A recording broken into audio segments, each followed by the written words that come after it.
Lingkungan bisnis dalam lingkungan teknologi. Yang pertama, inovasi teknologi. Menjelaskan pentingnya inovasi dalam industri teknologi, termasuk pengembangan produk baru, layanan, dan teknologi yang dapat mengubah industri dan memenuhi kebutuhan pasar yang berkembang. Yang kedua, persaingan pasar.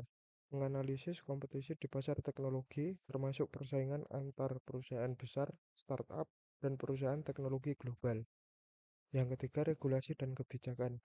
Menyelidiki peraturan dan kebijakan pemerintah yang mengatur industri teknologi, seperti perlindungan data, hak kekayaan intelektual, dan aturan tentang keamanan cyber. Yang keempat, kemitraan dan ekosistem. Membahas pentingnya kemitraan antar perusahaan teknologi, pemasok, mitra strategis, dan lembaga riset dalam membangun ekosistem yang mendukung inovasi dan pertumbuhan. Yang kelima, model bisnis. Mengembangkan berbagai model bisnis dalam industri teknologi, seperti penjualan perangkat keras, lisensi perangkat lunak, langganan, dan model tren teknologi. Menjelaskan tren terbaru dalam teknologi seperti kecerdasan buatan, komputasi awan, Internet of Things atau IoT, dan blockchain, serta dampaknya terhadap bisnis dan masyarakat. Kekurangan dan kelebihannya. Kekurangan yang pertama, perubahan cepat.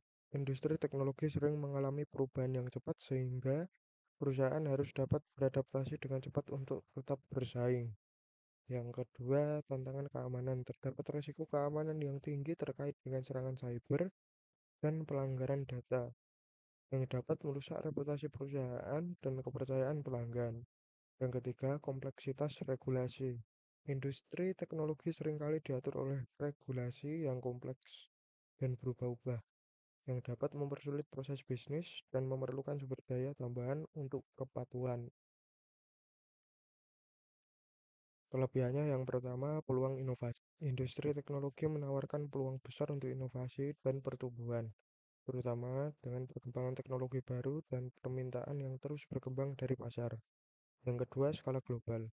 Perusahaan teknologi dapat dengan mudah memperluas cakupan bisnis mereka secara global melalui internet dan infrastruktur digital, meningkatkan potensi pertumbuhan dan eksposur pasar. Yang ketiga, kolaborasi dan kemitraan. Industri teknologi memfasilitasi kolaborasi antar perusahaan, startup, dan lembaga riset, memungkinkan pertukaran ide dan pengetahuan yang mendukung inovasi dan pertumbuhan. Contoh lembaganya, yang pertama Gojek, yang kedua Tokopedia, yang ketiga Traveloka, keempat Telkom Indonesia, kelima Bukalapak.